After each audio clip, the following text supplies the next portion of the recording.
Now I have to remember what did I say before we had the break.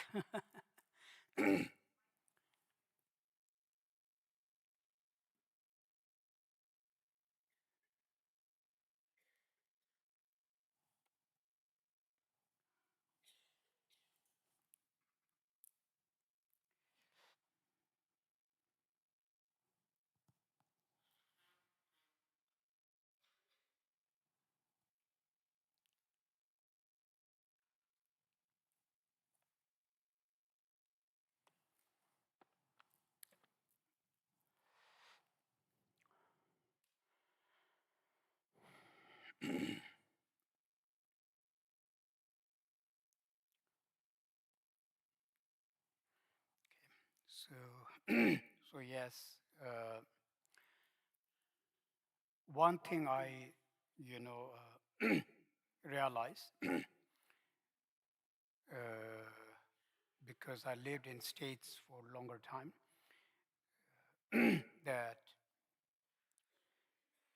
people are really aware of the importance of meditation. First thing. Second thing, there is a very big awareness of importance of the significance of mindfulness and awareness. So I really, like that very much. uh, Everywhere you find, this, let's say, the information, not just information, actually people talking on mindfulness and awareness, I'm thinking.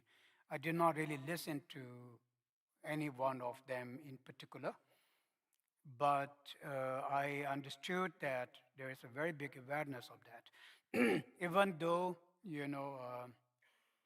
there is a difference, of course, between the mindfulness, that's taught there because it's spoken from the point of view of the Western philosophy.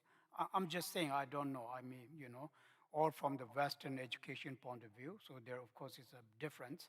But nonetheless, it's always helpful in my understanding. It's always beneficial. So therefore, that's very, wonderful. The other thing is there is a big awareness of, I guess it's always been there. There's a big awareness of need of compassion, I'm thinking, which is also very wonderful. But hopefully they will not just remain as an awareness, Hopefully these will sort of translate into some kind of practice. Then that will be the most wonderful, thing to do. What I'm trying to say is that I'm saying something very much in general, just sharing my thoughts. So you don't have to agree with me that the need of Dharma is becoming more and more significant. Dharma as in knowledge and wisdom, okay? Not the cultural, traditional thing, not the monastic thing, not about that. Like I said, the Shila, Samadhi, and the wisdom.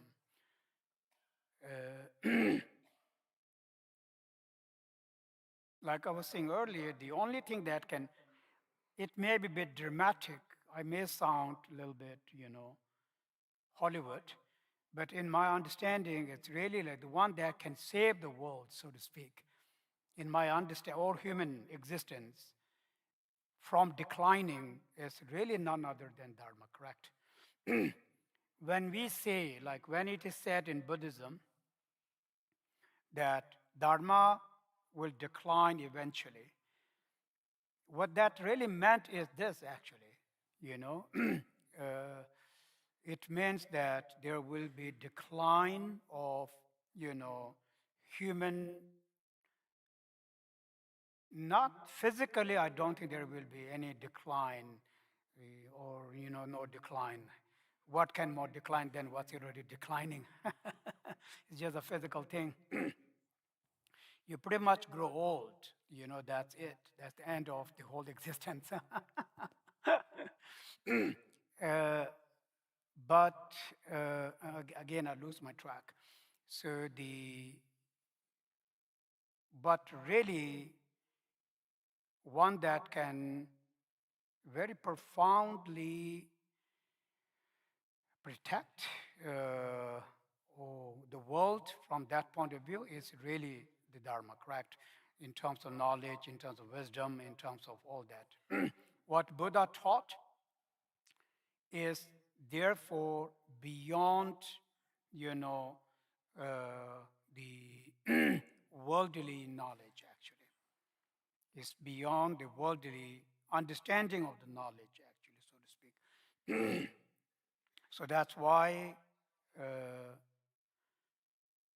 the flourishing of the Dharma becomes so important. You know, Dharma is, in general, is from Tibetan idea point of view, is the protector. And actually, it is true. This savior, I guess, we can see. Again, it's a little bit too much Hollywood-ish, but it's like that. uh, so, because it includes wisdom, it includes compassion. It's our mind. At the end of the day, Dharma is a state of a mind that entails the greatest wisdom and the greatest compassion, correct? That's Dharma I'm talking about, not some physical stuff, not some other things. We have such a beautiful word like tapshe in Tibetan called taptang sherab. So, what's tap now? Method. I'm spaced out. Method and wisdom. It's very profound. Those, great scholars, not just realized beings in Tibet and in India. It's amazing that how they came up with such kind of, terms like, tapshe, tap the shirap. In life and in Dharma, this is what we need, correct? The method, which is really the compassion, the great compassion. We call Nyingje Chenpo, the great compassion, and the wisdom, the insight, actually, the insight. I'm thinking more and more how important this insight is. But the insight will be not of a very great benefit without the great compassion, correct? So beautiful. So therefore, you may have the insight, you may have the view, but if you don't have the great compassion, unfortunately, it's going to be only limited to self benefit, right? Of course, self benefit will be there, but it's only going to be self benefit. Or our benefit will be very, very limited. And you don't want that. Why would I want to limit the benefit? So, what do? I need to focus on compassion. If you guys, have achieved some insight, now is the time for you to focus on great compassion, really. And we have to focus very seriously on great compassion. And let's say, you have compassion, then you need to focus on developing of the wisdom. So they must go hand in hand, correct? Must go hand in hand. And we actually inherit that. Irony of that is we inherit that. So all these things that we do in terms of path, like practicing, like I said before, from doing ngondo to the taking of the refuge to the practice of the ngondo to the bodhicitta to all kinds of paramitas. They all are a condition, correct? They're all condition. Even Om Mani Padme Hum, you say, is condition. Very, very fine condition. For what? For the manifestation of the compassion, for the manifestation of the wisdom within us. Everything we are doing are not the actual cause, but they are the best conditions. You do one kora,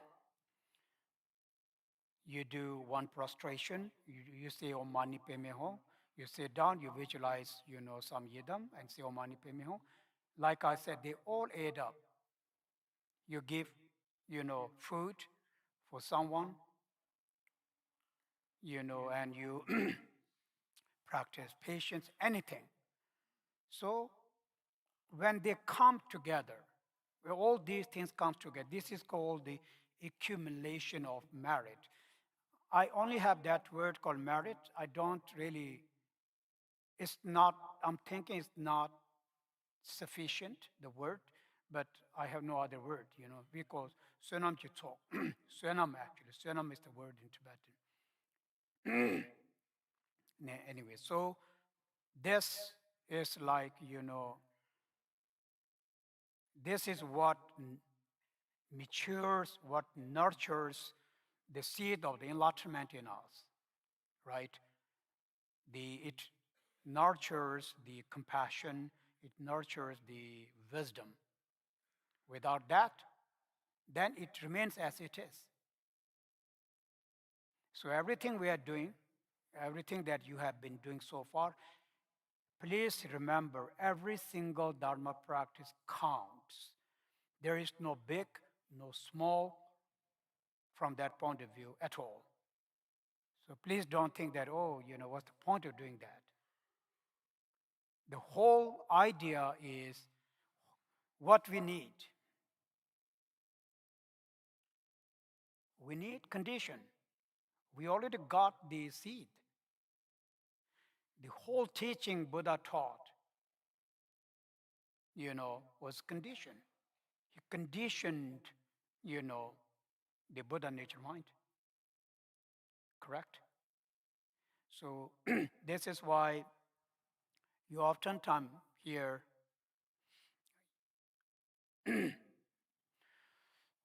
that meditation can manifest in you through accumulation of merit. And it is very true. After all, you have the seed in you. All you need was a condition. So therefore, one never know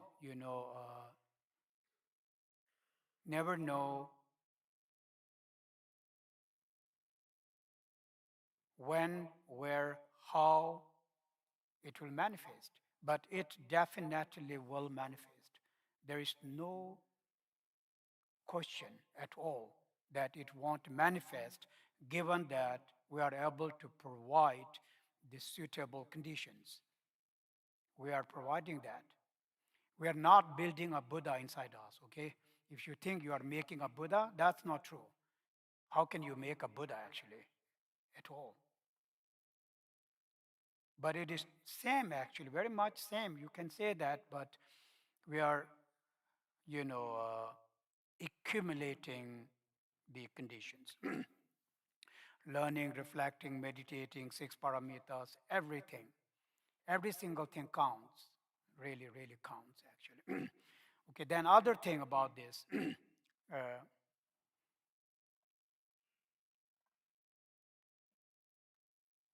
a very beautiful cup.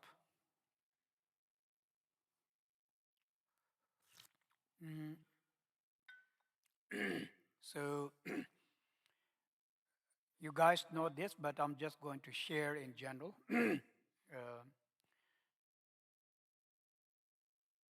So we may have the seed for enlightenment. We may have the condition for the enlightenment. But the other thing that counts the most is the intention, correct? Intention. Every practice that we do from, all kinds of practice that we do, the combination of the practice that we do, what kind of result they will bring depends on the intention behind that, correct? Really, it's so influential, that intention. So, like when I say, let's say I do Chinesic retreat, and then if my intention is to have a good life, higher rebirth, all of my merit will be directed as a cause for higher rebirth, correct? But on the other hand, if I did that, if my intention was, to achieve the liberation of the arhats, all of that merit, the same merit, they all will be directed as a cause for the arhathood.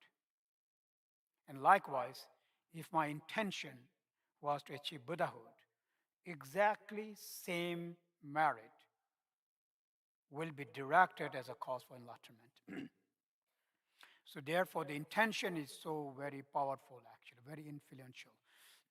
We have two things, for example, we say that the higher rebirth,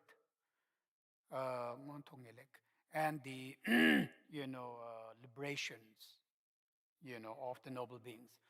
Higher rebirth, we know, in terms of, realm of the, gods and human realms are considered as a higher rebirth, a noble birth. We can call a noble birth or good birth. Those are the good birth. In comparison to they are good in comparison to the other realms, correct? It means the suffering we go through in comparison to the animals, to the hell realm, is lesser. It does not mean we do not have problem. We do have a problem. We do have suffering. But again, in comparison to other, everything in world is, in comparison. We call tenderly, okay, in comparison to that. So it's just relative, but nonetheless, yes. And then ngelek meaning liberation, but there are two kinds of liberation, correct? Let's say the liberation of the Hinayana and the liberation of the Mahayana. Now, two things are important. For example, in Tibetan we call ngenjung, renunciation. This word for me, not just a word, but this practice of renunciation is so important, actually. um, the if let's say all of the practice that I do, and I do that with the renunciation of gaining the liberation of the Hinayana, correct? Then it will become the seed for Hinayana. Why? Because I want to renounce suffering and the cause of suffering. I am motivated only and only to end my suffering and the cause of my suffering. So renouncing here is not abandoning people at all. Actually, it is really about finding a way to renounce the suffering. So how do you renounce the suffering? You must find out what caused the suffering. So the truth of suffering, right?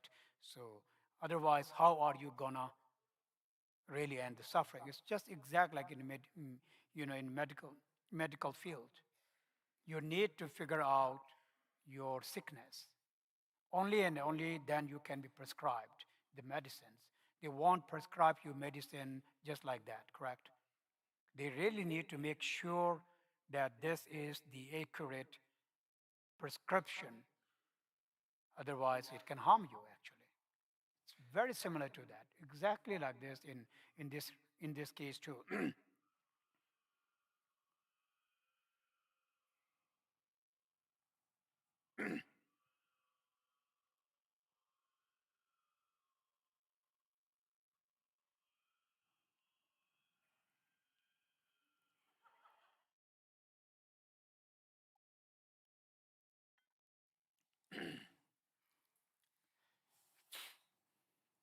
So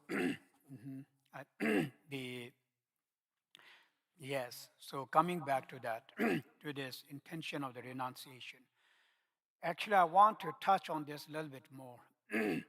uh, Sometimes we have little slightly wrong understanding of the meaning of renunciation, and many people don't like the idea of renunciation. It's taken as an abandonment, abandoning something. So therefore, I want to tell you, it doesn't mean that.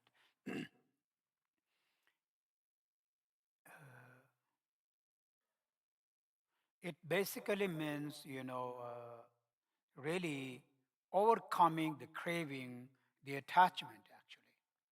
Because craving, attachment, and desire is the cause of suffering.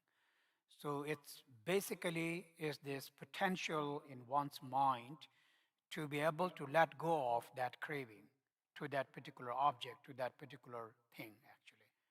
So that ability in one to let go, you know. And how can you let go? Actually, I'm thinking it's also simple from that point of view because we need to find out why I'm attached, right? So I'm attached because I have lots of misconceptions regarding that particular thing that you're attached to, be it people, be it object, be it material things. You have misconception regarding that. So when you analyze that object, and then when you find out that object is not exactly like the way you perceived, you will not have the same kind of, strings of attachment, just like that. Earlier you had that strings of attachment because of the misconception, like I, for example. But when I find out there's no I, why would I think of an I? Why would there be a string of attachment to the I that doesn't exist? Something like that actually. So anyhow, here coming back to this renunciation, uh, this is very helpful in a way of, you know, of finding the solution, for actually attachment, letting go. Impermanence is another very, very, powerful antidote, I'm thinking. Meaning, like, when you really realize impermanent, I'm thinking we may not have any attachment actually at all. Why would you get attached to something that's so impermanent? But this is more from a very deep point of view. Our impermanent is not impermanent. The way we think impermanent is never impermanent. We are thinking the permanent is impermanent, you know, something that stays forever, but eventually it disappears. Not that. Every moment, every second, every breath that you take is impermanent.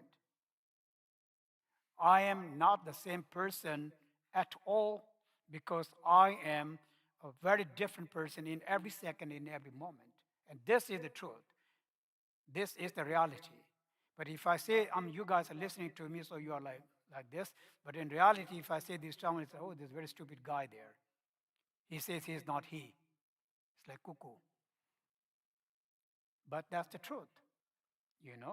It leads you to the realization of the emptiness.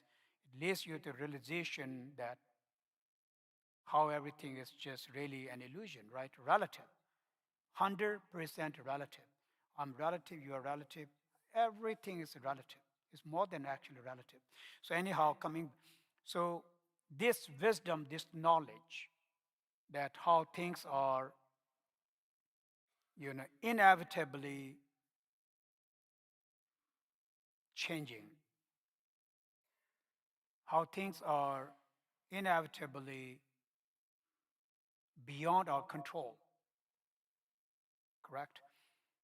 And at the same time, when you really think of that, you know, uh, you will not find something that something that's solid, that's concrete, that you can actually hold on to when you think of this impermanent thing, actually, so to speak. So, anyways, the meditation on impermanence, and then of course, meditation on, suffering is another. We call shortcomings of samsara, correct? Shortcoming. Anyway, the four thoughts, uh, the common one, the four thoughts, these are renunciation. I can become a very true Dharma practitioner when there is a very genuine renunciation in me.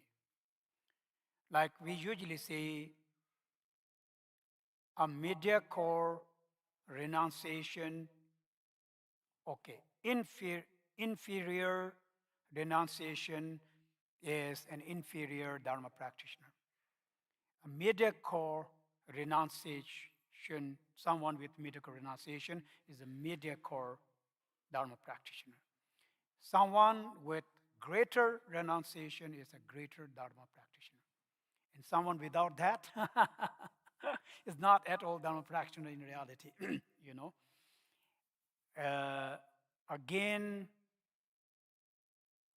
Dharma, like I said before, is the method, is the path, is to help us to really, understand our own thoughts, our own mind, our own emotion, and help us to sort of really filter them very, very properly, and then, to reduce them, to really let go of those things, correct? This is what we are actually doing. So this is why when Shantideva says that you must guard your mind, and you guard your mind with mindfulness and awareness, correct? Otherwise, rest of the things is, if we are not doing that, then we're not exactly practicing Dharma, actually, so to speak. So there's, and now the third one is actually bodhicitta, right? For example, so the other intention. So now when I practice Dharma, every single thing that I do in my life as a Dharma practitioner, and when these practices are supported by great compassion, by bodhicitta, they very automatically, whether you like it or not, become the seed for bodhisattvahood, for Buddhahood. Intention is so important, actually. So now you may have a question thinking that, so what happens if I had the the intention renunciation? Will I be that way all the time? Actually, no. Initially, I may practice with the renunciation of let's just for the sake of it, let's say the Hinayana renunciation. But then I, meet with the Mahayana Dharma, and then I learn about bodhicitta, and I, let's say, receive bodhisattva vows, and the moment I engage in bodhisattva vow, by that very renunciation, of course, there is bodhisattva must also have renunciation. Without renunciation, there is no, enlightenment is impossible actually. Because how, if you, why I want to achieve enlightenment? Because I don't desire samsara. Am I correct? If you guys desire samsara, there is no need for you to, of course you can practice Dharma, but you can practice Dharma for the samsara. You do not need to practice Dharma for enlightenment because you don't desire it, right? So, therefore, here, the uh, so therefore there is no need for renunciation from that point of view. Because you like samsara, so you're not going to renounce anything.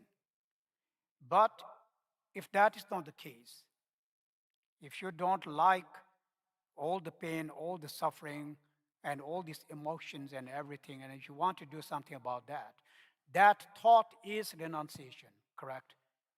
Because what are you thinking? You are thinking, I wish I could renounce. I wish I could just sort of magically make them disappear.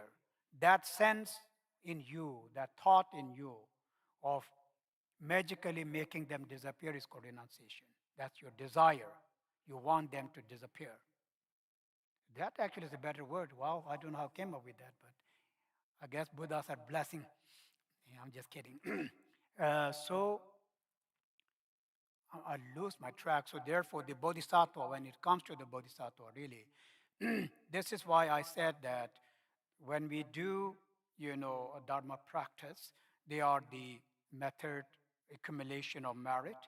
But this accumulation of merit they are highly influenced, by the intention behind that, actually. So the intention can be intention to achieve higher rebirth, renunciation, bodhicitta, and all of them, actually, all of them. It doesn't have to be one of them.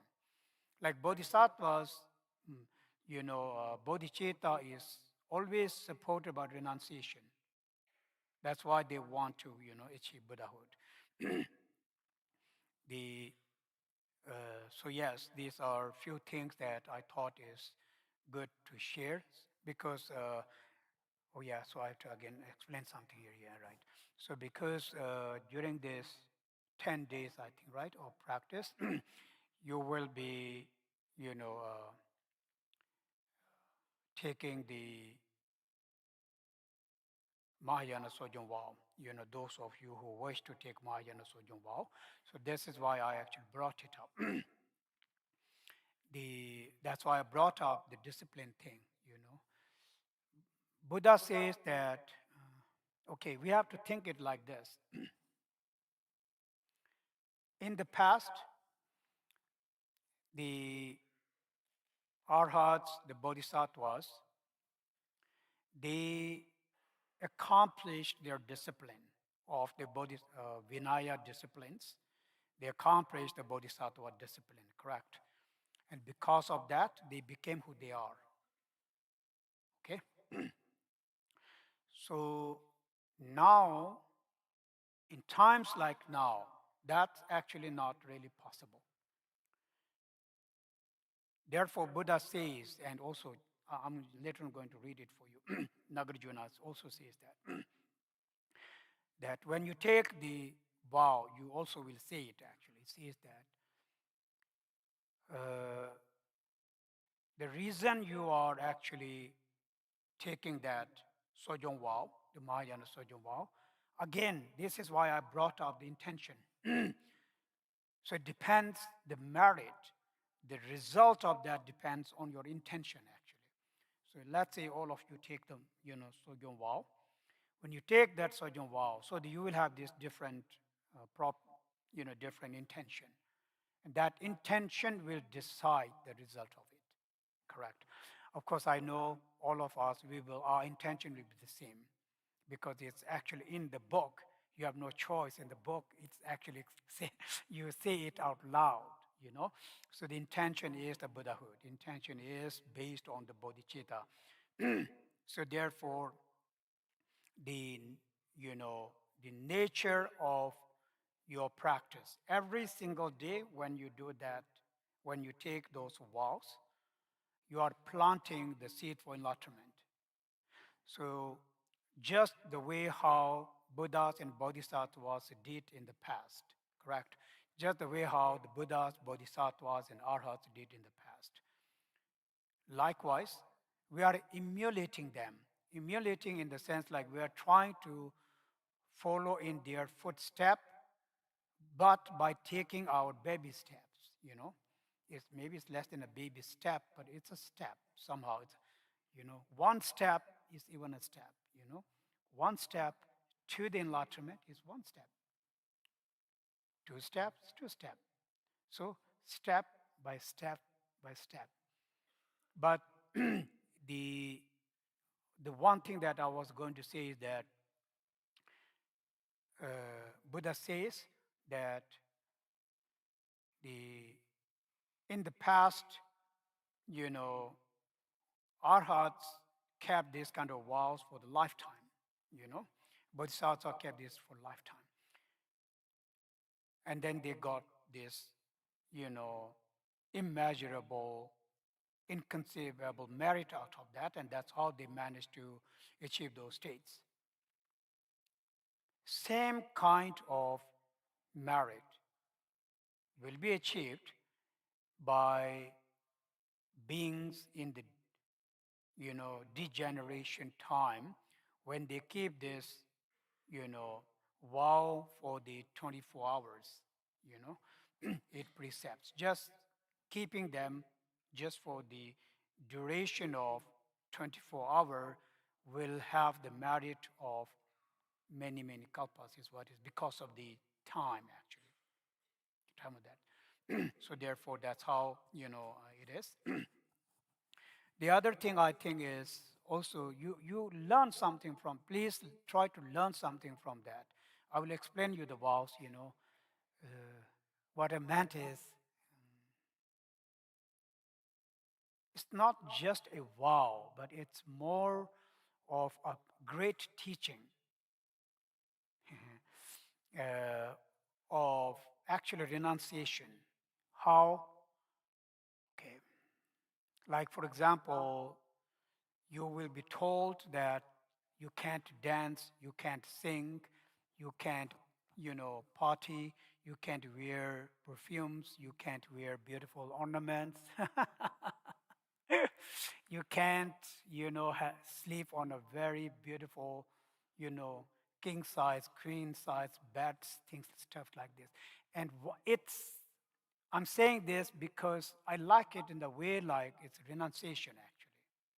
Simplicity, decency, and renunciation. You know, uh, one of the reason for our material desire is because of these things, correct? Really. We say material, but these are the material things: clothes, perfumes, food, shelter, singing, dancing, all those music stuff, all that. uh, it's not a, on its own, it's not a bad karma. I'm not saying you will have a bad karma if you slap on your queen size bed, or there isn't. There is no karma from that point of view. But it is more about, letting go of those desires. Some people work so hard to get that bed, that cushion. You work for 2 weeks. Okay, I got it. Anyway, so I don't know if I'm very clear what I'm trying to really convey. What I'm trying to say is that you can live simpler life as well and be happy as well. I'm thinking it could be that way. I may be wrong, so therefore, you don't have to agree with me. It's just my own thought. So when you have this vow, it's teaching you something actually. Why not? People in the past lived that way. Why can't we also live that way actually? Why do we have to be different? We are making our own life miserable because of our own those things. No one else is doing that to us actually. What I'm saying is that really the simplicity, the decency is a source of contentment. I'm thinking, correct? You will be more content that way. Like it says, desire less, you will be more content. The more you desire, the less you will be content. Anyhow, it's just a thought came to me. Mm. So yes, okay, now I will explain you the precepts, but I want to quote Nagarjuna because I like it.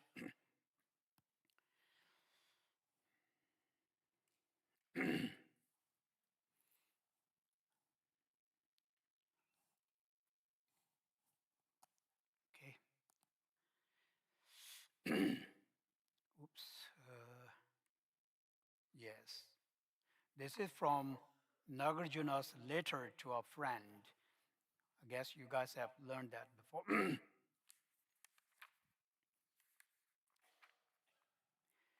So, all right.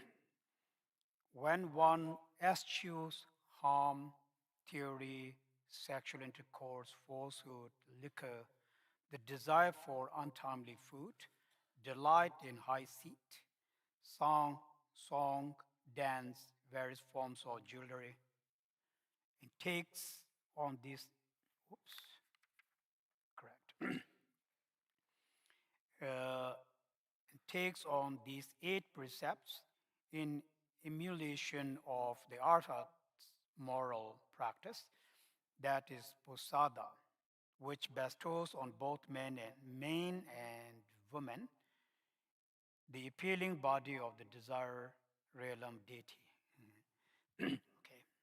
The so yes.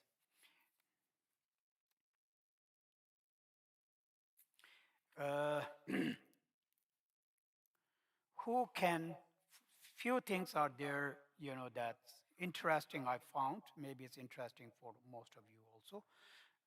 Uh, when we talk about vows, can everyone receive vow is the question. So the answer is no, everyone cannot receive vow. There are particular world system, though beings in those are not suitable actually for the vows. Like for example, when we talk about the four continents in the mandala, correct? The one of the continent, northern continent, we call Chang Dominion. The name of that northern continent, according to Tibetan, is unpleasant voice or unpleasant sound.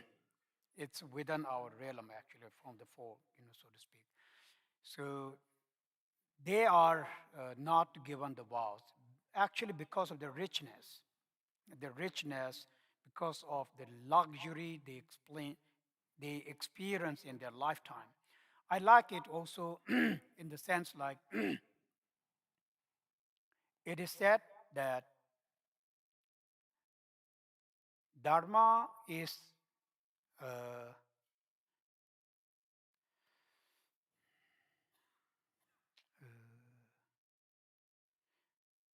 is taught or appears in the world when beings experience renunciation, actually, because of the suffering, of the pain that they go through. Then they think of Dharma.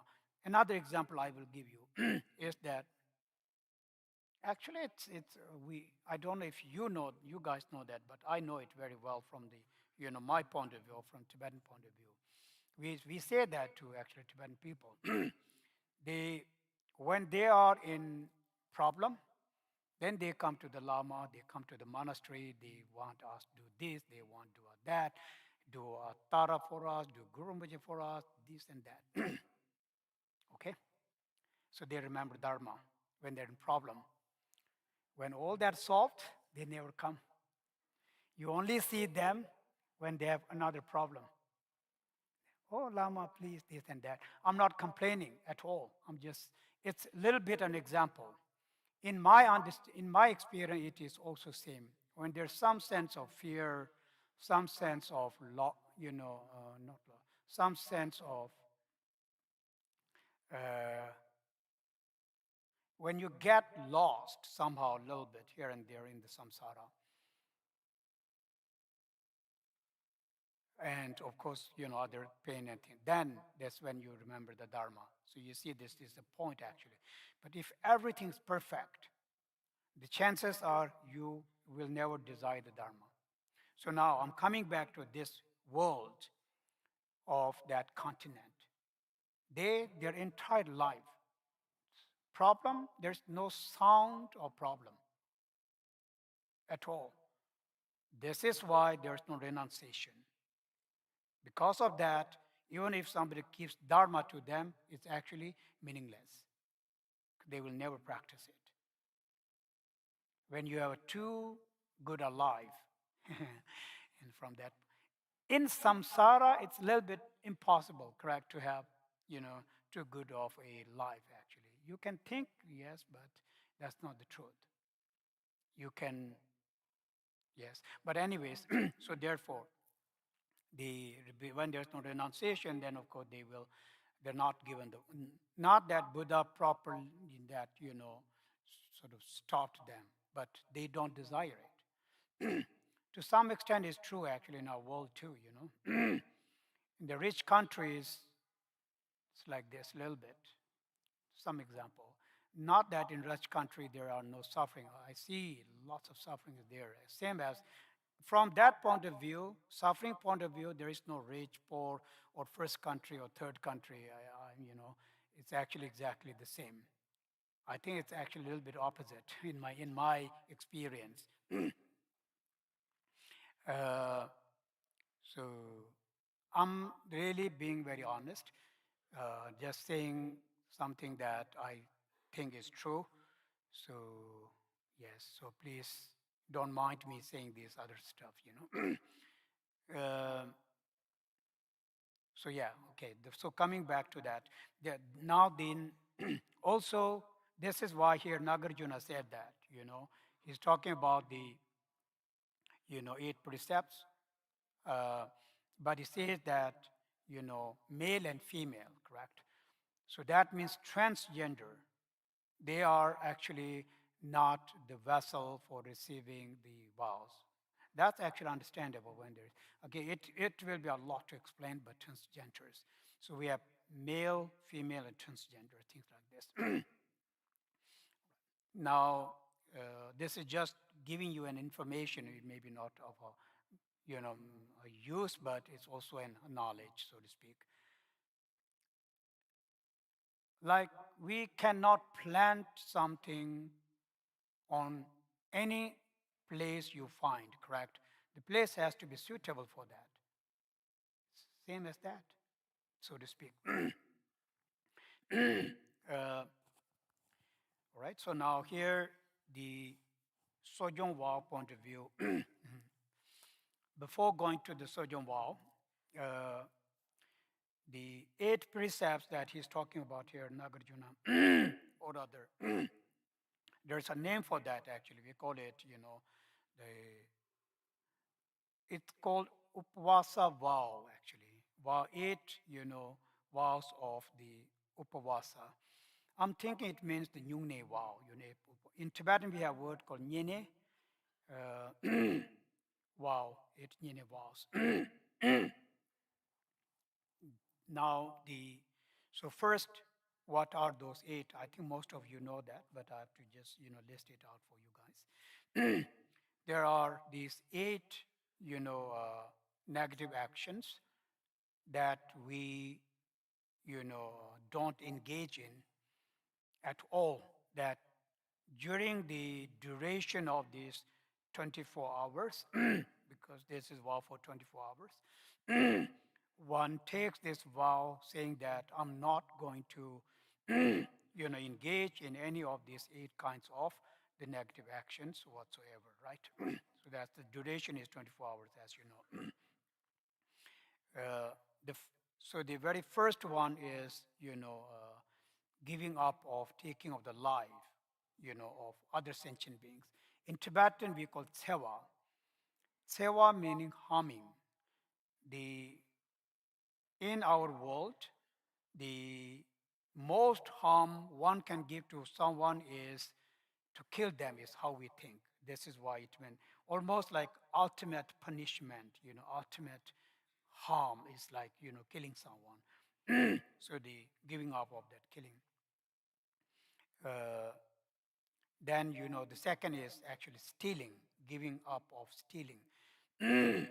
Again, stealing any kind, uh, meaning like there are different ways of stealing, but in 24 hours, I don't think you can do all of those other stuff. But otherwise, there are many forms of stealing. You steal, one is stealing, but then there are also many forms of stealing as well.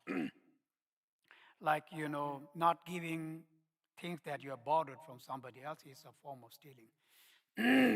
And then, of course, forcefully taking something from somebody else is also stealing. So there are many ways of stealing, forms of stealing, so to speak. Um, and then here, this is sexual intercourse, which I don't need to explain. So for during duration of the 24 hours, it's both for lay people and as ordained people as well. So the but okay. So the and then falsehood meaning lie.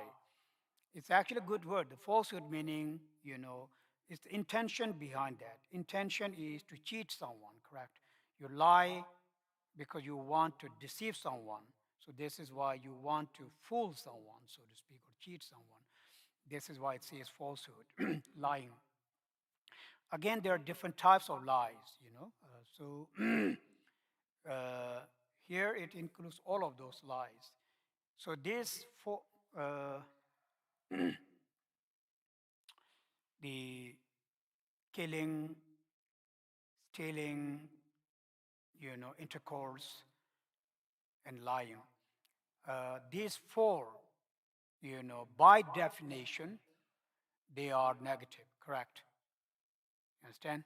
By definition, meaning by their nature, they are actually negative. Killing, by definition, is negative. Stealing, by definition, is negative. Sexual intercourse is by definition negative, actually. And then lying is also by definition is negative. They are all forced by attachment, anger, and of course ignorance. So therefore, I'm saying this because when we talk about vows, we sort of have these two different types of uh, offenses, or we can say, you know, negative actions. Right. So these four of them, therefore, they, when we keep them, in generally, not just because of the sojourn, in generally, when we keep them, then that's what is called as the discipline, actually, so to speak. So they are part of the discipline, branch of the discipline, these four of them. Now, the uh, fifth, which is actually a very good advice, right? Anything that intoxicates you, you know, you uh, vow not to take that for duration of the 24 hours. So here, alcohol, of course, drugs, and all kinds of substances. I like that word substances, all kinds of substances that here when we say intoxicate, in my understanding, it means when it, blurs your mind. When it blurs your mind, then you lose your, mindfulness, for example, because your mind is blurred. So then you are not conscious. When you're not conscious, then you could do all kind of bad things because you're not conscious. Your mind is blurred, by that substance that you took. It doesn't matter the amount, actually. Means that. This is considered as this practice of not taking any substances that will blur your mind, that will intoxicate your mind, is this, ground for mindfulness. When you do that, there actually are a lot of, we all know that when someone, is drunk, then one naturally loses senses, right? Consciousness. And therefore, one, is not able to really experience the mindfulness and awareness or any kind. And this is when one may end up, accumulating, engaging in very serious kind of, negative karma also. Even killing, you never know, right? Or any other kind of thing. So this is why it's so very important that one don't do that. So it's called, the giving up of substances that will cause you, intoxication. So that is mindfulness, is because it helps you to have mindfulness, experience mindfulness. One of that. Now the uh, okay,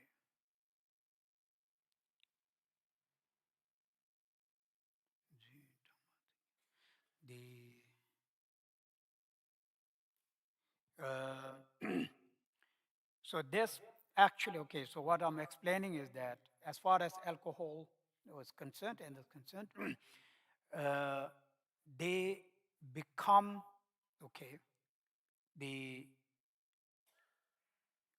when you violate your promise of not taking any substances, this is when it becomes negative. Otherwise, by definition, it's not a negative thing to do, actually. By definition, it's not a negative. It is only negative because it's violation or transgression of your vow, right? Because you took the vow, you're breaking your promise. This is why it's actually negative. Rest of them, actually, the remaining four of them are that way. And then, for example, the untimely food, it says here. Untimely, it's quite, you know, good way of putting that. Untimely food, you know, in general, there is no such thing as timely or untimely food. Here, because of the Sojong vow or because of these precepts, that's why we say untimely food. So the untimely food will be any food that you take afternoon, actually, right? Afternoon. Before noon, you can eat as much as you want. But afternoon, even a second after the noon, so 12:01, you can't do that after 12:01. Even a second after that. Anyhow, so coming to that, uh, the untimely food. Again, the untimely food, I think it's really very good actually diet. Actually, it's a very good diet, Especially nowadays, people are into diet. I know that, you have so many different forms of dieting. So this is another form of diet. But that intention is not very good actually. Because I want to have a nice body, all that. I'm sorry, you can have that. It's not a negative again. Please, you can be as beautiful as you want and you must be beautiful, so do it. I'm not saying it's a negative thing at all. It's actually good. But from the other point of view, I don't know if there's any merit in it. This is what I meant. But it's a good thing to do. And once you do that, one must take very good care of your health. Because we're always saying, oh, life is very precious. So you must take good care of your body. Because the only thing that is going to die is the body, not the mind. So you must take good care of this with the intention of practicing Dharma until your last breath. Then that will become very nice. Any of you who is into dieting, I'm giving you that, idea. Anyways, so that's easy, untimely food. Also because it's spoken from the point of view of meditation also, right? It's good for the meditation. When our body is a little bit too heavy, we tend to experience sleepiness, right? Sleepiness. And it actually clouds our mind, like our, clarity of our mind. It clouds the concentration of mind when it's heavy. So therefore, it's also there is that benefit in that too. So therefore, no untimely food. Sixth. Um, then the, you know, uh, so you give that up. Then, as far as the, like it says here, also it says in Vinaya that, it's about regarding the, you know, uh, chair that you sit on, the bed that you sleep on, as you can see that. It says one should not sleep on, a bed or a chair that is very expensive, actually. That is, yes, in the sense like, again, I like this idea because it's about craving, really. It is to help me to not have any kind of craving, so it's very nice actually in here. But then when you have a very regular bed, That you can find in India.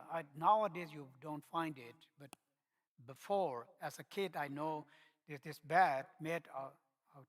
In Punjab, you find it still. In India, I think in this here, in front of us, there is this taxi stand. They sleep on this. It's made out of ropes, right? It's a rope, curl like this, run like this, and it's actually quite flexible. It jumps like this. You know.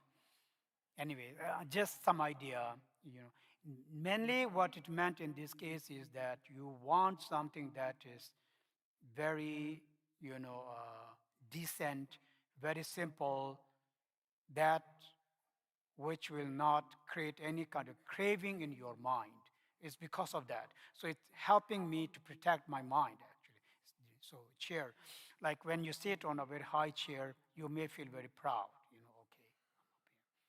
So then it's to protect from that. So this is why the renunciation part, like I said earlier, it's because of that. the uh, and then so you give that, and then the part of not wearing perfume, actually. Again, this is about, again, it all of this becomes transgression or negative, because you made this promise, you took this vow, and now you are violating your vow. Only because of that it's negative. Otherwise, you are free to wear perfume as much as you want. It's not a negative thing at all. It's not a bad karma at all. Like I said again, I like this idea really. It is very true that how when I restrict myself, my desire, correct? I'm sort of restricting my desire. Or in other way, I'm working with my desire. Maybe restrict, you guys don't like it. So I'm using nicer word, saying, working with my mind, which is same thing. But I think you guys will like the working with instead of, restricting like, why would I do that? I don't like to be restricted.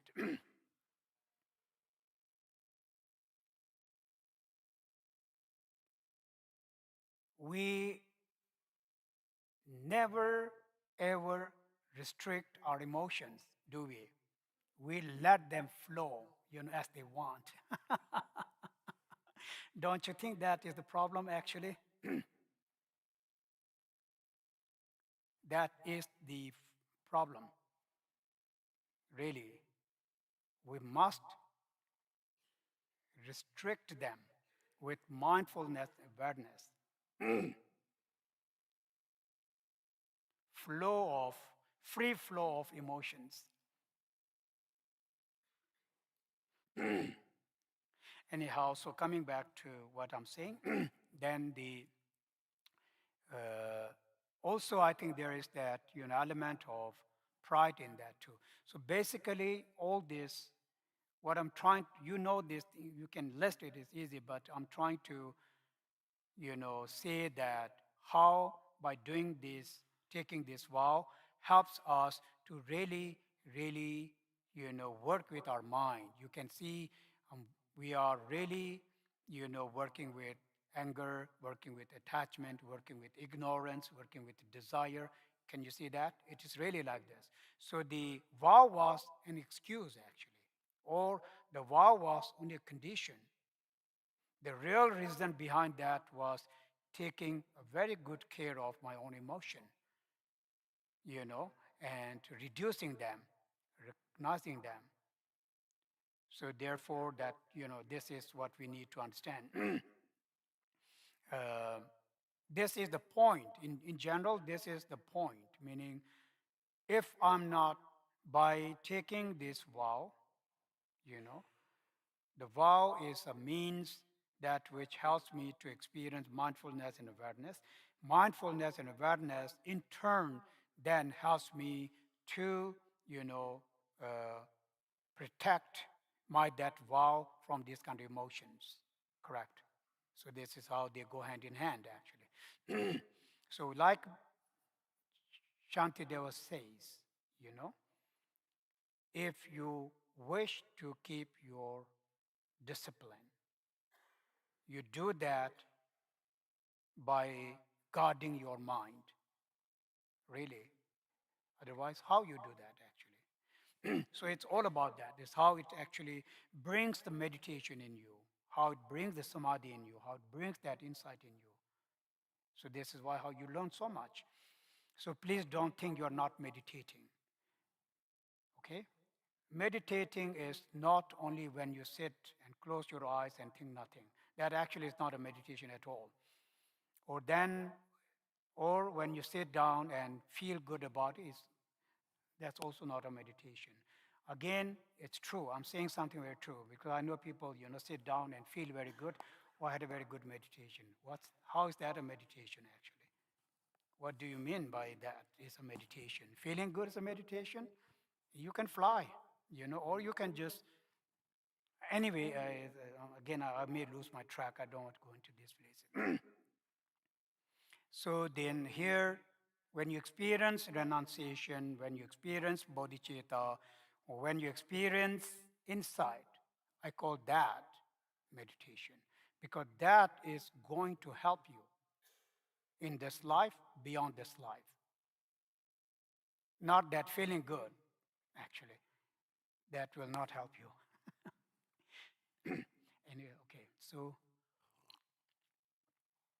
and then the, the part where it says that they are actually counted as one, where it says that for the time period of 24 hours, then one, refrain from singing, dancing, wearing of ornaments, uh, uh, and also, yes, mirror ornaments, Lukar, Tengwa.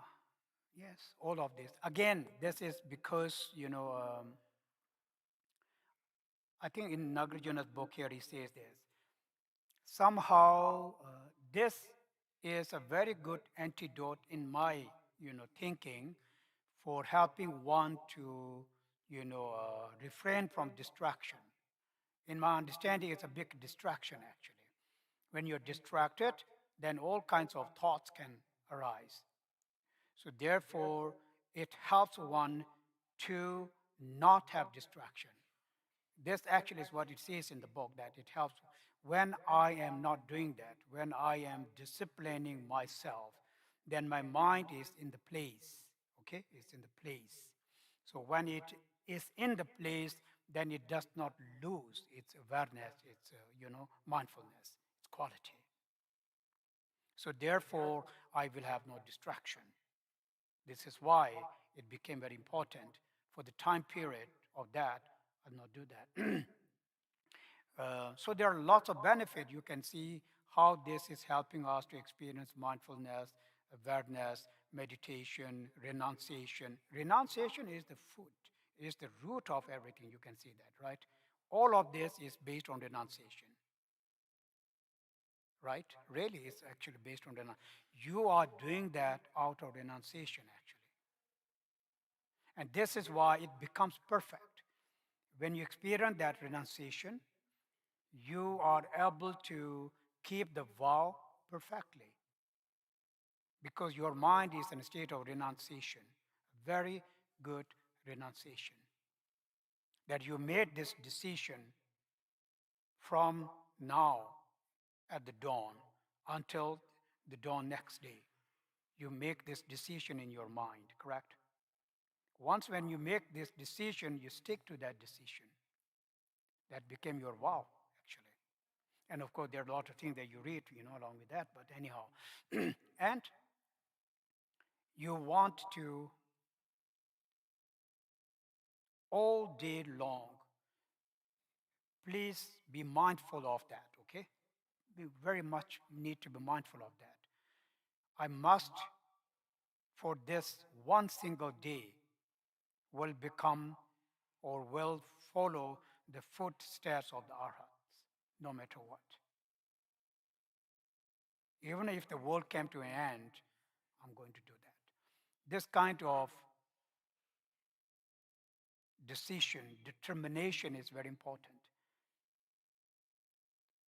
And then you need to, in your mind, you need to remind yourself, because we are, as soon as you go out of this door, you may forget the possibility exists. Or even before, as soon as you stand up, you may forget that you had a vow. Possibility is always there. I do. So therefore, you need to, in your mind, you need to tell yourself, I took a vow today and I'm going to keep it. This is why I'm here. And this is for the sake of all sentient beings. And this is for the sake of enlightenment. Therefore, I cannot, at any cost, lose it.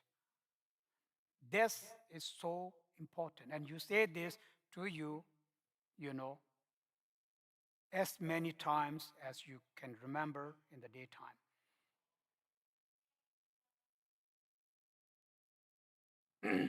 What did I miss? Did I miss something? Okay. Um,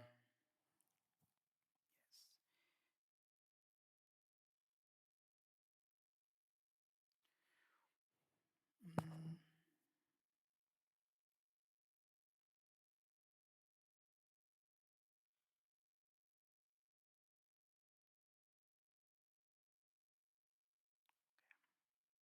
yep, I don't think I missed anything though.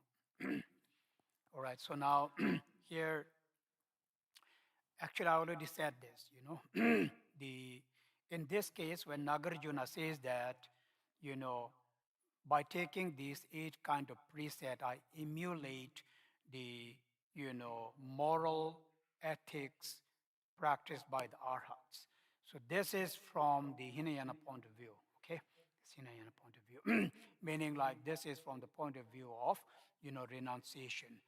So there is a difference. The 8 precepts remains exactly same in the Sojong vow too. So when we say Mahayana Sojong vow, uh, then what changes? The 8 are exactly same, but what changes is your state of the mind completely. When you take that vow, you will actually see it. So therefore, the Sojong, you know, vows. First, let's say the Sojong vows. The difference is in their intention. This is the, as a bodhisattva, then we take this for the benefit of all sentient beings, in short, for the benefit of all sentient beings. And therefore, the, you know, the characteristics of the vow altogether change actually, okay, altogether change. So therefore, it no longer only remain as a vow for upavasa, not only for upavasa, but it becomes a vow that anyone can take. For example, generally, monks and nuns, fully ordained monks and nuns, they cannot take these 8 precepts because they will be lowering their discipline. They have more disciplines. So if you only stick to the 8, 10, 8, then you are actually, you know, breaking your vow. This is from the, you know, from the Vinaya point of view. Anyway, it's not very, you know, necessary, but again, an information. But as a Sojong vow, as a Mahayana Sojong vow, then everyone with or without the vows of the ordained vow can take it, actually. That's because, you know, it is from the Bodhisattva, let's say Bodhicitta point of view. So then that's why all the ordained people also take the Sojong vow, right? But not just only the 8 precepts of the Upavasa vow, so to speak. Um,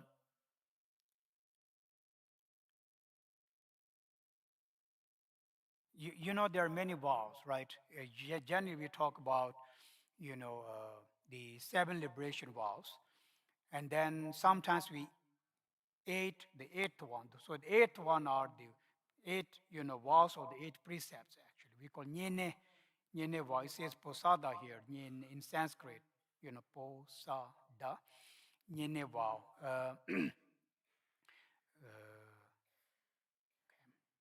So the reason this 8 precept vow is not a liberation vow is because of the duration, because the duration of only 24 hours.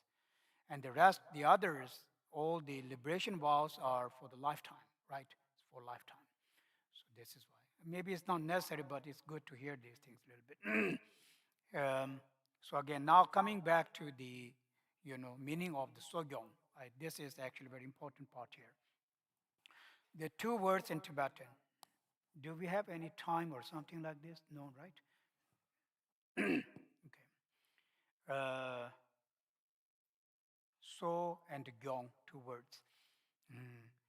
Uh, so meaning, repairing actually, or it means amending. Amending exactly what? Amending the transgressions that you committed, against your vows.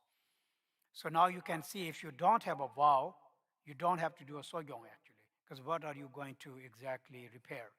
Because there's nothing to repair because you have no vow actually. So it does not only repair, then gyangwa. Gyangwa meaning cleaning or doing the purification of. Buddha says, Buddha says that, to the ordained people, that sogyong is so important that even if you are in your bed, ill and in your bed, you can't stand, other monks must bring that person with the bed to the sogyong. Is actually that important. So we do sogyong twice a month actually. Usually it's the new moon and the full moon. It's when the sogyong time. All the ordained people, uh, you will also know there is part of that in this case too. So the sogyong vow. In the Nyungne time, you also the precepts are exactly same. You take. So sogyong is different. Okay, with the sogyong, and here actually you're taking the vows. So that's why it's called Mahayana vow. Sogyong Mahayana vow.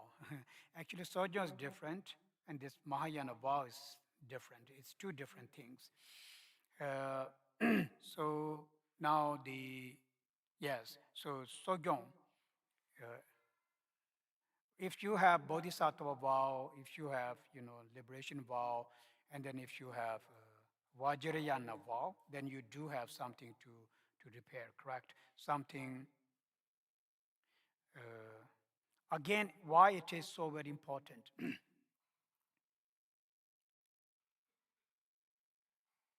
It's so very important because we do that, purification in the presence of the sangha, actually, along with the teacher. So when you do that purification in the presence of all of the sangha and admit, when you must acknowledge, you must admit your transgressions. So then you say literally out loud what you transgressed, so to speak, or what kind of thing, how did you violate your vows? You say it actually in that case. This is how it is. So therefore, it becomes very powerful. And then imaginary Buddhas, Bodhisattvas, all of them. Like there's an imaginary ground. When we do purification, you remember there are grounds. Buddhas, Bodhisattvas are imaginary ground, right? But then there is also the actual, let's say, individual in the form of the Khenpo. This actually is called Khenpo. The one who helps you to do sogyong, who gives you vows and all that's called Khenpo. And traditionally, that's Khenpo. So you have that Khenpo. So in the presence of the Khenpo who is leading that, in this case, this will be Lama Nyingam, Nyingam. So whoever is leading that in that presence, of course, then in the presence of all of the sanghas. So this is why, and then when we do, okay, also generally when you are doing any kind of purification, let's say you do Dorje Sampa practice, it is so important that you really uh, open up completely and do not hide anything at all in your mind. And then you say it. Like we say, in the 35 Buddha practice, things that I've done, things that I've caused others to do, and by rejoicing, right? Like that, because that's when you don't remember it. And then we also say things that I do not recall. And it is true. I want to make sure that every single transgression that I have committed is listed. I'm just saying in that way, and it becomes very clean. It's kind of transparent. You want to be very transparent, so that you can become very pure, so that your mind can experience purity. Right? These are impure. Really, all these are impure. We don't want them in our mind at all. This is what is clouding our mind, correct? All of these transgressions, of that's clouding our mind. That's when, okay, again, I will go, into another track. So whether you do December or anything, this is the meaning of so and the Gyeongwa. So meaning repairing, or restoring, amending, Gyeongwa meaning proof. So how do there is a question, that like, what kind of transgressions I can actually restore? Can I restore all of the transgressions or the violations of the vows? All no. For example, there is something, according to the Vinaya, there is something called the root, root negative actions. Root negative actions. When you commit the root negative actions, it uproots your vow.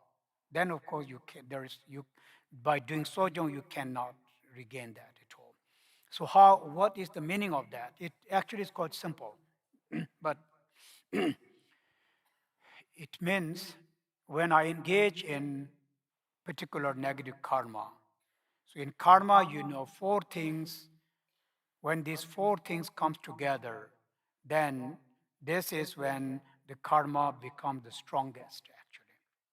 So when I commit killing, and if in that killing, if all of the four factors that completes the karma is present, this is when it becomes the root virtue. Ah, 도대체 제오슈드다. 뭐네도. chen zeol go sare.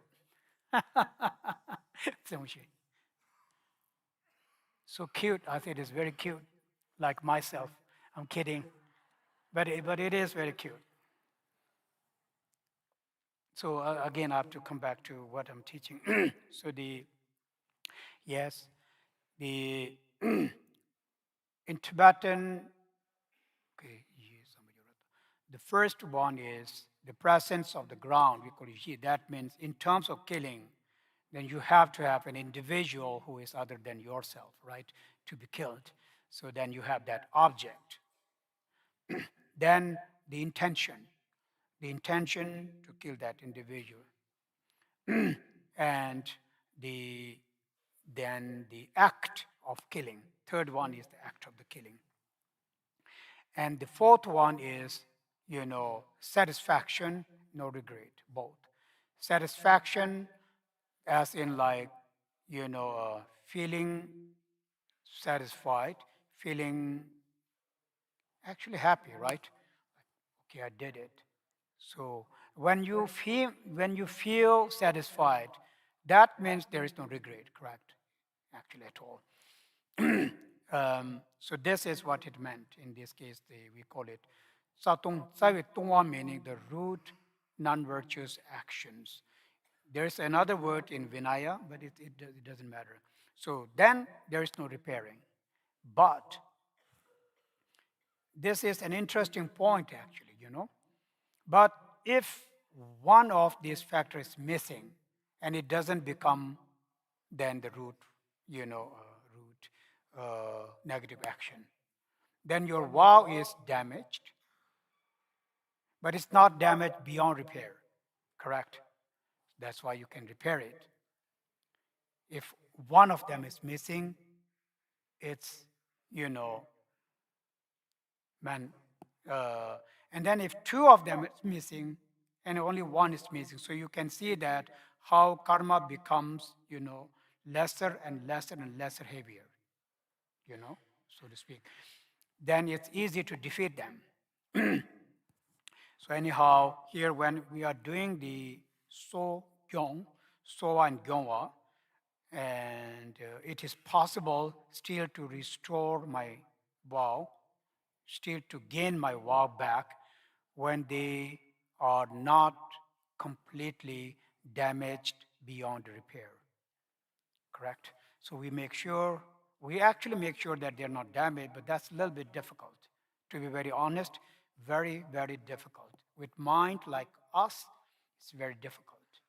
But again, it's not something that we cannot not do. We can do. We should not give up thinking, well, we can't do that. That's actually not a good thing to do. We do our best, and then we learn from that. We improve all the time. From my experience, you improve. Actually, day by day by day, you improve. uh, so yes, the so and Gyongwa from that point of view.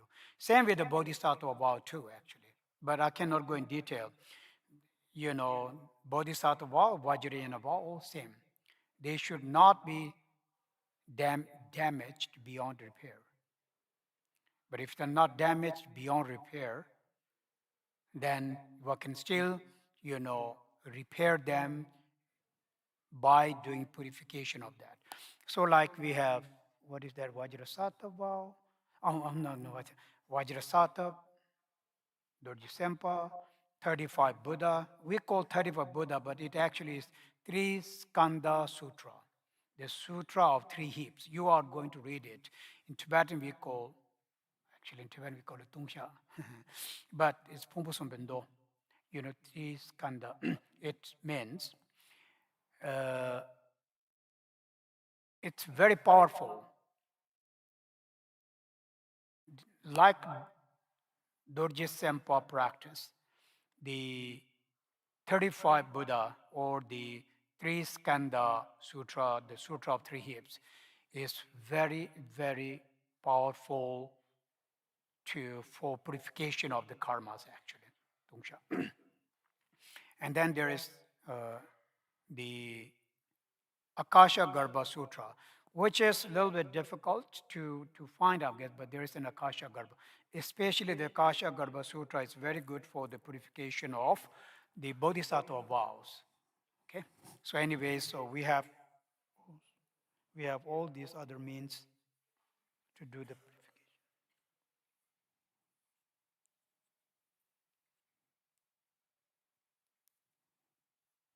Still okay? Can you hear me?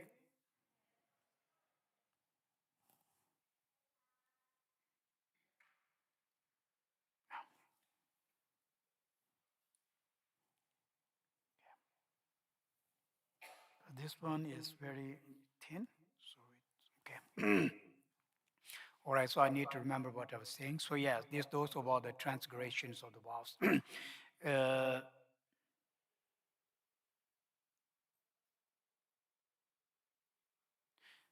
anyhow, in this, you will get the book for the Sojong Vow. So in the beginning of the Sojong Vow book, there is a very good explanation of everything. So please read it. Okay, it's very very nicely explained. As far as the other things are concerned, as you do this. Lama Nyenjam, will explain you, and then you just need to follow. Actually, you just need to follow it. I'm just trying to give you an out an idea of what you might be doing and what's the meaning behind all that. uh, there was something else I wanted to share, but now it skipped my mind actually. The so yes, as far as the subjects, what you are going to, learn or what you're going to hear is very easy. So I'm going to teach on, you know, on Third Kamapa's book called Namche Yeshe, which means consciousness and wisdom. And then Khenpo Chochok is going to teach you on Buddha nature mind. I believe that is Uttara Shastra. I'm not exactly sure if he's doing the whole thing, but it is the Uttara Tantra Shastra, the Buddha nature mind. Oh, yeah, okay. Yeah, I have to explain something more actually. And then Lama Nyingam, he will be, I was told that, he will be teaching both on the first and the second foundation. Is that right? The refuge and the Vajrasata, practice. So I guess you are going to do both, the Vajrasata and the refuge. Um, so I was asked to, well, he will explain about the refuge. So here, refuge, the, the every uh,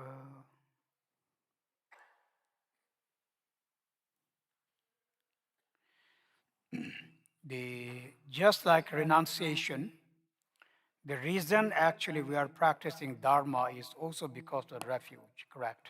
Refuge, actually. So here,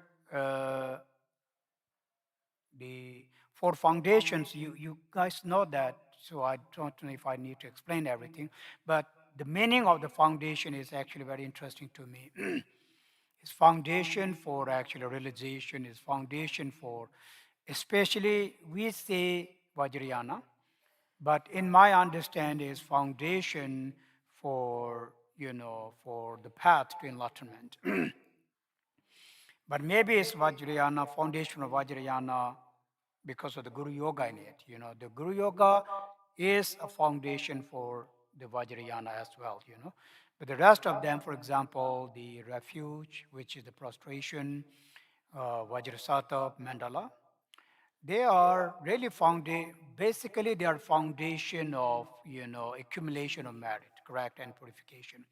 From my experience, the when we combine prostrations to refuge, I find that very, very profound.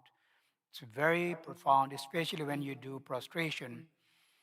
Uh, at one point of time, you really feel a lot of joy, you know, uh, and you, in my also experience, I could say, or whatever I remember, you feel physically and mentally sort of very light actually. uh, so therefore, prostration is a very profound way of doing prostration, purification too, in my understanding. Like for example, when we do 35 Buddha practice, I remember as a very young boy, the first time when I did prostration was actually with this Tongsha. I knew it by heart, so I would go to the 16 Karmapas, relic stupa in Rumtek, because I grew up there. So it was just there. My room, yes, we just walk. So we do it all the time without thinking anything. There was no much of a concept. Just do it, it just felt good doing that, just felt good, But others do that too. So I'm encouraging you to do prostration, but I'm not sort of saying that you should have, you know, not saying that, you know, number is necessary. 100,000, 200,000. In my thinking, 100,000 was the minimum, actually. And we think, 100,000 is like, top? Actually, no. 100,000 was the minimum.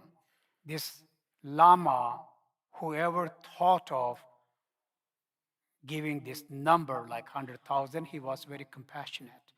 He thought, okay, let them just do 100,000 and it's a piece of cake. I mean, what if that was the tradition was million? What are we going to do now?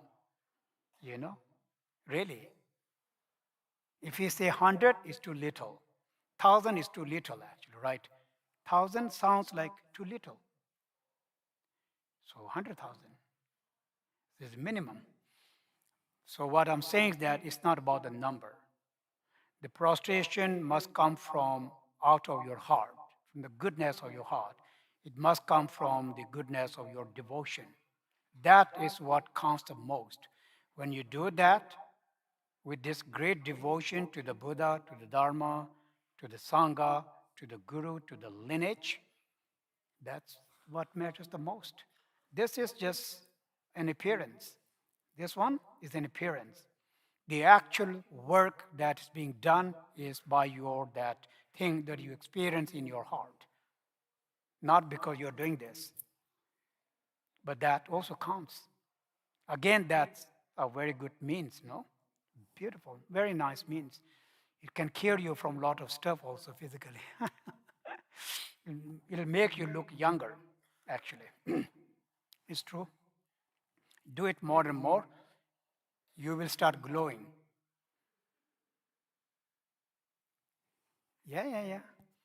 You know, it's better than going to the gym and paying all those money, you pay. Give me the money and I'll teach you how to do prostration. I'll open up a gym called Prostration, somewhere, like in Miami, because it's very hot. Okay, there's a Buddhist gym there. There's a monk. He teach you how to do. It's very funny. He let you sing, so I make them sing. Lama like you, and then this music. And they're like, wow, this is fun. This is cool. Buddhist people are cool. It's good. They have no idea they're doing purification, but they're doing purification. Yeah. I'm sorry, I just again, it's very silly stuff. I say lots of silly stuff. So where was I again? Yes, no, truly. Then, as far as mandala is concerned, that's actually the foundation of merit. You must, every single one of us, must really finish the mandala. You have no idea how strong that can be. Again, 100,000 is minimum. It's foundation for merit. It's foundation for all the goodness. Sunam, you need that. We need that in the world. We need that beyond the world. So the mandala. Mandala basically is offering, right? Offering of the 7 branches, and you want to do as you want to elaborate that as much as you want, as much as you can. When you do the mandala offering, please elaborating that is very important because the more you elaborate, the greater the merit. Correct, the greater merit. Visually, material wise, visually also, in your vision, you must elaborate that. Okay? It's like 3D kind of thing in your mind. Nowadays we have this thing you wear and you see this whole thing. Something like that. In the mandala you want that. Mandala is also about experiencing altogether a very different universe, right? It's a universe of mandala. Actually, it's very beautifully written, when you do this. This is the universe. It's not showing the finger. It's actually doing the, yeah. People think Buddhist people show finger very strangely. They do this. What's up? They are very funny. It's very difficult. The Buddhist way of showing finger is very difficult. I'm sorry again. Maybe I'm accumulating some bad karma, these things. So again, not really visually, mentally, in our visualization. We want it very pure, very nice. uh, and Dorji Sampa, you do this. Again, when you are doing that, any kind of meditation, when you do that, please remember it's all imaginary. Okay? So, therefore, in your mind, you can really elaborate as much as you want, but it has to be in accordance with what the text says. Don't imagine, you know, don't make up something on your own in that regard. Don't think there's a horn or something like this on the Vajrasattva's head or something like that.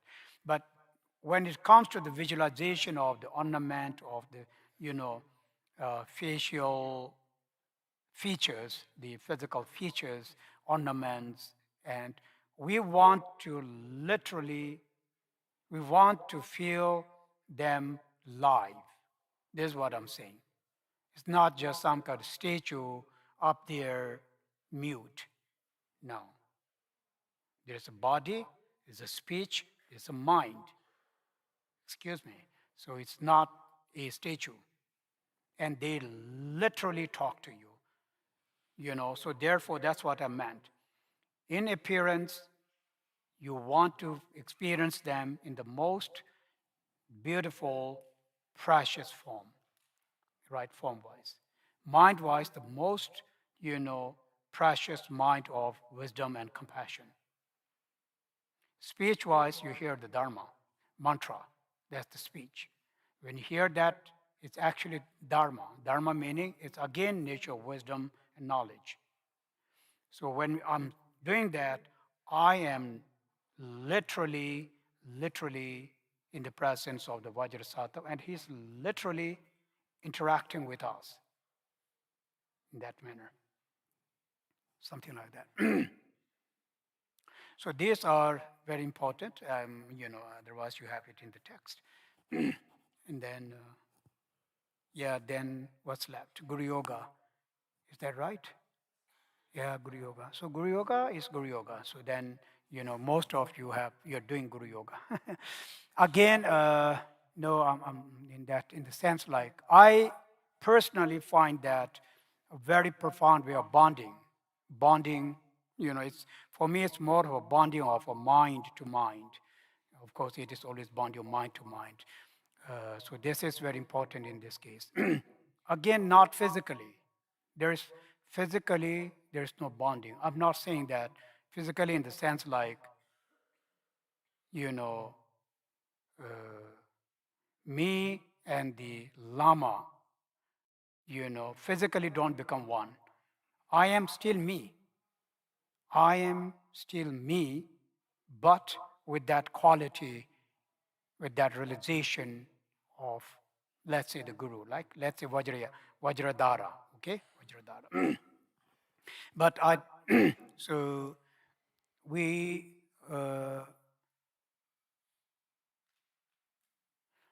the foundation for that is the devotion. Yeah, mukhe. The only word we have is what? Devotion, right? But it's mukhe. Mepa and kupa, two words in Tibetan. Mepa and kupa. Mepa is, enthusiasm, actually. Enthusiastic, enthusiasm. Uh, Kripa is reverence. Kripa is respect. It's a state of a mind of reverence, state of mind of enthusiasm, states of mind of trust. Correct, that state of the mind. This is my state of the mind. Then the lamas, quality of the body, speech, and mind, actually. Those are wisdom, compassion, and active. We call Khenpo, Seva, Nupa. Khenpo meaning, omniscient wisdom. Seva meaning the great compassion, the bodhicitta.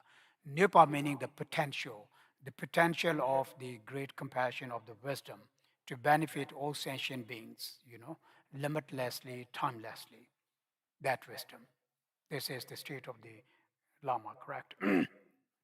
So here I experienced that in this regard. And so this is the bonding. When there is this really very pure devotion, then we experience, uh, we experience that very pure sense of, very pure sense of, let's say blessing, but blessing the, we experience the blessing of the compassion, blessings of the wisdom, blessings of the potential. That's the blessing, correct? Not something coming out of the body, actually, blessing in that way. We feel that potential, let's say, it's kind of almost vibrates in you, something like that. But you are not vibrating. Physically, please don't do these things. There is nothing such as this. It's just something that inwardly is an inner, very, very pure, but very, very, pure, enlightened state of the mind we are actually going through. It can be a glimpse, right? Most times it's just a glimpse. It can be a glimpse of that. Whenever we do that, but again, when you do that, don't look out for these things. If you look out for these things, I don't think that's a good idea. Just do it. Meaning, when you bond, you know, things will manifest. Okay? So there isn't anything you need to do extra. You don't need to put an extra physical effort because that will not work. We have to be very natural. Everything happens in the space of the flow of the natural flow. It must be a very, very natural flow. When the cause conditions comes together, there is this very natural flow of realization, very natural flow of devotion, very, very natural flow of the meeting of the mind. It's very natural. We can't force that. So for that, then we need all of these things that I said earlier.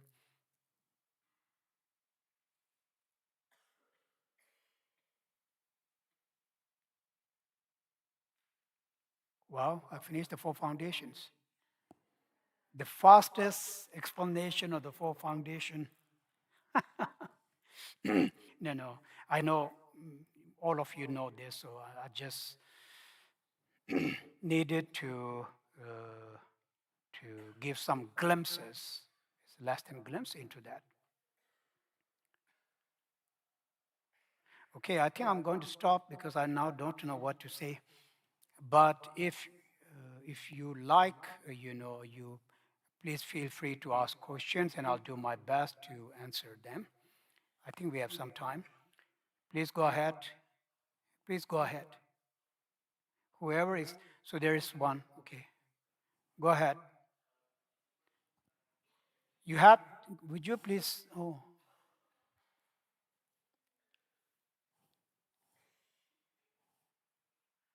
because I can't hear you.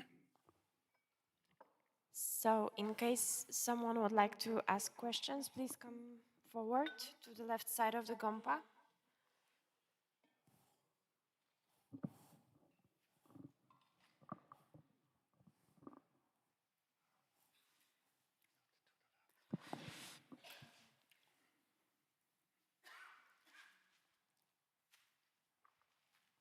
Good evening.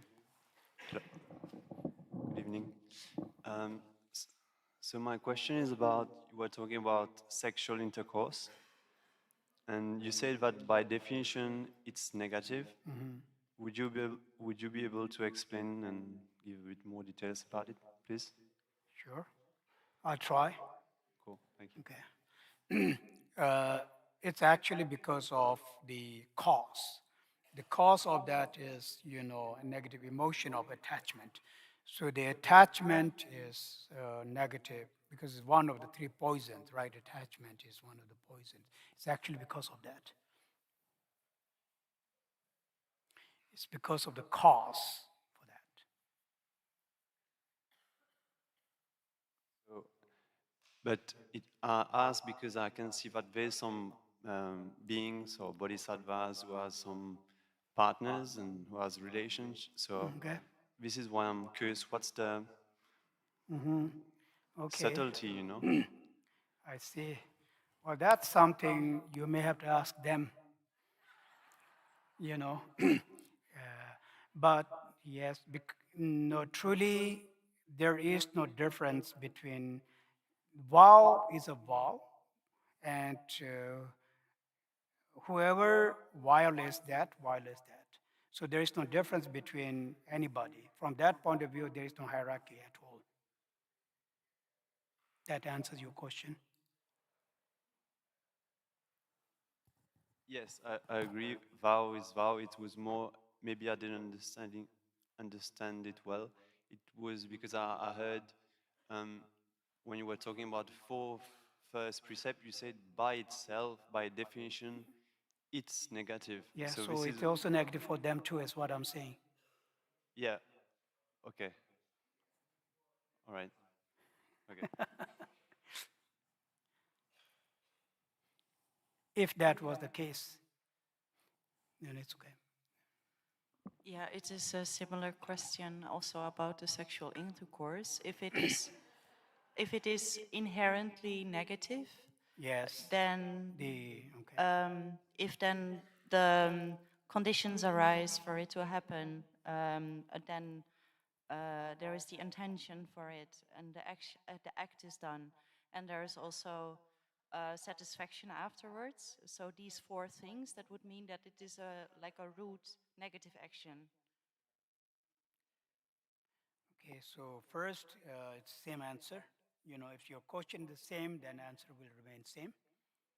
So you're asking about, by definition, it is because of the cause, like I said, attachment. So, yeah. So by definition, it is, let's say, the by definition, it is negative. And then as far as the whether you break vow. So again, this is for a lay person. There's a difference between a lay person, and then this is again a violation of your vow.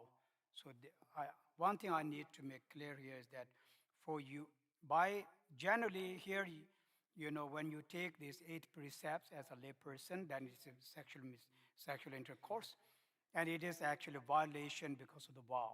Correct? You're violating it, become negative because you're breaking the vow.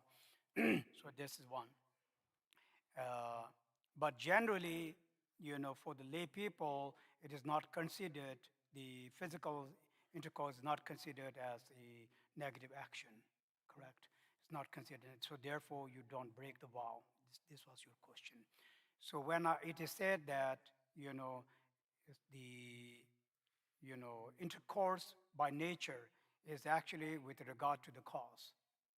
With regard to the cause, it is an attachment. So whenever we experience attachment or anger anywhere, it is actually by nature, there is more to that, a little bit. So it's more from the emotion point of view. In that emotion, there are actually, okay, I don't want to go into detail, but there are actually, elements of all the poisons. But mainly it's more of let's say attachment. But we experience that in the form of pleasure. Okay, I can't go into detail, but there is more to that. So yes, to answer you, it become for now, as from the 8th vow point of view, it is a violation of the vow because you have, the vow. But if you don't have the vow, you are free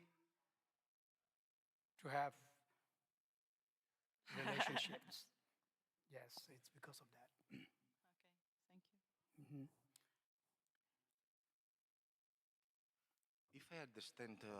If I understood well, you said that we have to practice samadhi and we will have to practice meditation.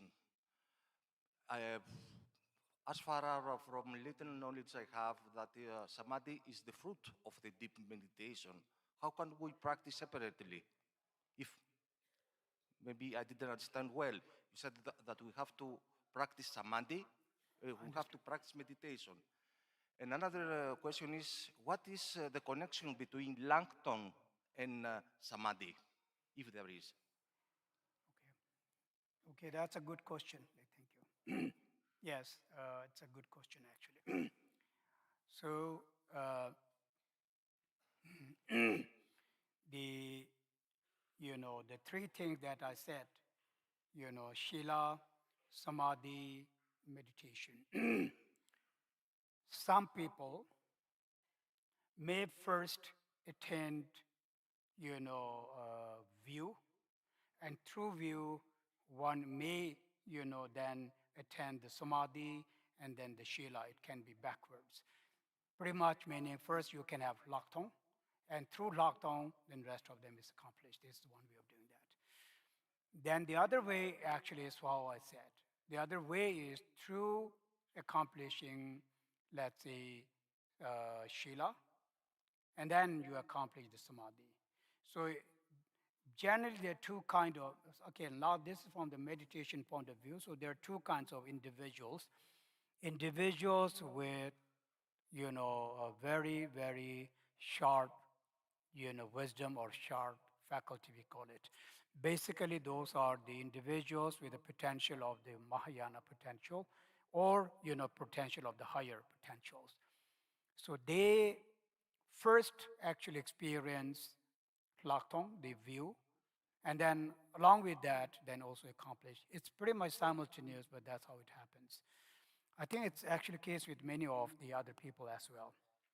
So then it can be reversed too, so it can. So it depends on the potential of the practitioner.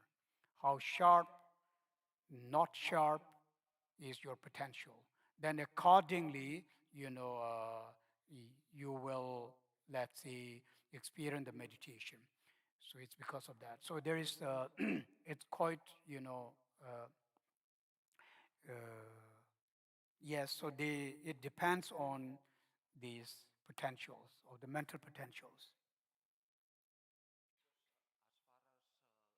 We knew first we have learned that first from you have to accomplish samatha and then Lakton will appear. Okay, that's not necessary actually. This is what I'm explaining. That's fine. So it's same thing. So this is what I meant, with the sharp faculty. First thing they experience is actually locked on. It's locked on in the inside. It's actually very nice, it's true. When you gain the insight, you gain meditation right there actually. And then you, of course, will have discipline. So, and then those who are not, those who need to go more gradual path because of the lack of, let's say, wisdom, then we go from, step by step.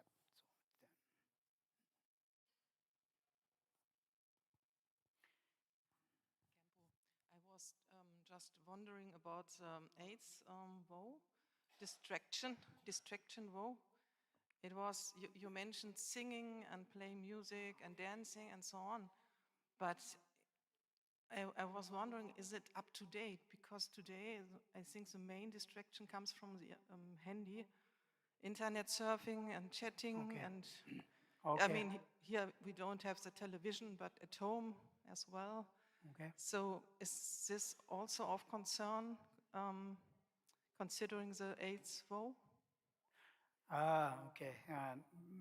No, I mean, during Buddha's time, these things didn't exist, so he didn't mention them. But perhaps we can aid them, But I agree with you, they are also source of distraction, yes. Yeah. But eighth vow is not distraction. Eighth vow is, not distraction. But these causes us distraction, is what I said. But no, yes, I agree with you. We have more other things that is now that's actually something that we really need to reduce, I'm guessing, right? All kind of social medias. So and it's not just only social media, but yes, social media is one of that. But then again, this is what is the world what the world is becoming of, you know. It's unfortunate, but I don't think there is anything we can actually do about it. No one can really control this because in my thinking, in my understanding, these are becoming the, you know, livelihood of everybody, correct? Pretty much livelihood. The whole social media stuff is livelihood. This is where they spent their life, actually. That is their life. So it is very unfortunate from my point of view, but maybe this is why how Dharma, in terms of meditation, wisdom, is disappearing, correct? Really faster than actually maybe we are thinking, you know. Yeah, but so, but it is not listed there. But if you're asking if one can do that during the vows, it's very good to not do that. Like when we have, especially when you do Nyungne vow. Actually, I told this to some people of my friends. You know, I would, if I did it at all, you know, I would do it really, really nicely. So then I will really sort of, I would just completely shut down laptop, computer, smart, anything that you have for that period of time. It's your own decision, you know, but again, it's up to you how perfect you want it to be. You can say, oh, yes, it's not written there, so I can tax. You know, yeah, of course you can tax. Nobody's saying, oh, you know, okay, it doesn't say I can watch, you know, Netflix or something like this because it doesn't say you can watch that. But that's not very good idea, is it, actually? Or, you know, chatting on these things. When I am, it's just a period of like really 24 hours, you know. So the world will not come to an end for you, so to speak. Anyway, again, I'm speaking for myself. I'm like, okay, so if I at all did it, I really want to do it. Otherwise, what's the point of doing those kind of practices? Or even just, it's not only about the vow, also for when you come to go to a course, when you go to Malam or anywhere, we are there to practice the Dharma, correct? So practice the Dharma. But if you did your own mundane things, you know, uh, then it's a little bit strange, actually, in that sense. Like, you know, so anyhow, it's a very individual thing. When you're there, you want to remember your purpose. Your purpose is not to socialize, actually. Your purpose is not to go and make friends. Your purpose is not to do any of those other stuff that you're regularly doing. You are supposedly escaping from that, you know, so to speak. Now, here you come and you do your own mundane thing. I'm not saying it's a very negative thing, but again, you know, uh, uh, but perhaps the purpose that you came for, you know, maybe not very, you know, purposeful from that point of view. Anyhow, so this is something we cannot really control. I mean, individually, yes, but there is no higher power where someone can, you know, have the remote control and control them, you know. So this is what the world is becoming of, you know. That's why sometimes it worries me. It really, I mean, it's just kind of thing that I, you know, say to my friends in the States. Sometimes when I'm thinking, I don't want to come back to this world where everything is machine, you know, so to speak. It feels that way, everything will be machine. I really don't want to live life like that. But that is what our world is becoming of. It's kind of very scary, actually. Even the humans, no? We as a human, we individually want to really take very good care of ourselves. Like it is said in the, oh, okay, like one sec, okay? Like I said in the, it says in this book also, Nagarjuna and many, the one that can really, really guard, protect you is you and yourself alone. And this is very true. Everybody, others, teachers, lama, they can give you lots of, help in the form of advice, in the form of wisdom, in the form of knowledge. But if we don't benefit from that, if we don't use them, put into practice, then it's almost like, meaningless to actually hear all these things, correct? What I'm exactly doing. So what I'm saying is that we individually can really protect it. This is why Dharma became so important, why mindfulness and awareness became so important. Oops, I'm becoming a little bit, saying a lot of other stuffs, but it is true. We want to be aware of that, really look at our own mind, how busy it is, how confused it is. It becomes so stressful, correct? But we can protect that. Like we say, you are your own guru, like you are your own protector. So we take refuge in the Dharma. The Dharma is in your heart in the form of the knowledge, wisdom given by your teachers, read from your books. Those are the Dharma that you really want to take refuge in, not in a person. Person can do nothing. Oops, okay, too many things. Sorry. Dear Khenpo, very short. If we take the refuge vows in the morning, we're not allowed to eat afternoon. In the book, it says we're allowed to drink water and tea in the afternoon. How about black coffee? That's all I want to know. Is it really only water and tea? No juice, no coffee, nothing else? From what I understand, when it says, untimely food, Hmm. usually in Tibetan there's a word that basically meaning something that you can chew, Hmm. so to speak, something that's chewable sort of thing. So this is why when there's juice or what you call that orange thing juice, what you call that? Smoothie. Oh. No, no, not smoothie. Pulps, pulps. So yes, Coffee is nothing to chew. uh, it's there is a difference between nyungne Hmm. and this vow. Okay, Yeah. so we don't want to mix that up.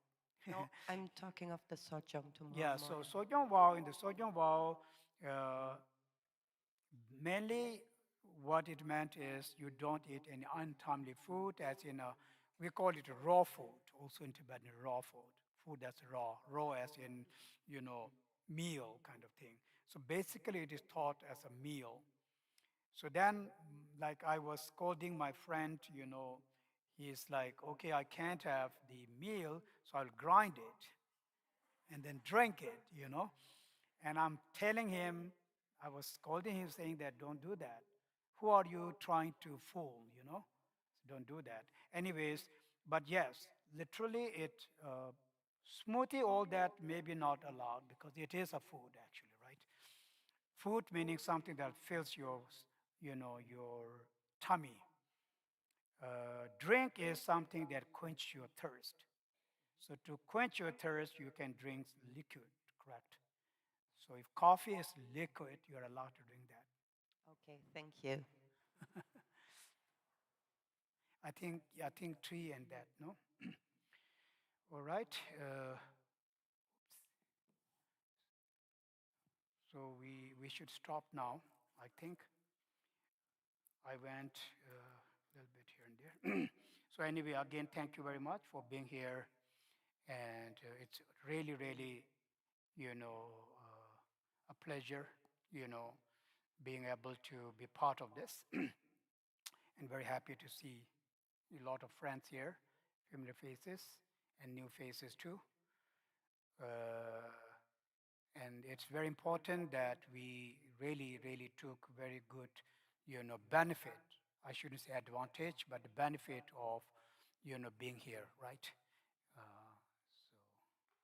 okay, thank you. So I'll see the dedication. Sunam dia tam che zipa nye to na e nye pe dana pam che. Che ga ya na che ba la ya tu pa ye se be an zo le an do wa re sho ye. Ge wan di ye ki wo ye ke sunam ye che so zon. Sunam ye che le chung wa tam ba e ku nye to ba re sho ye.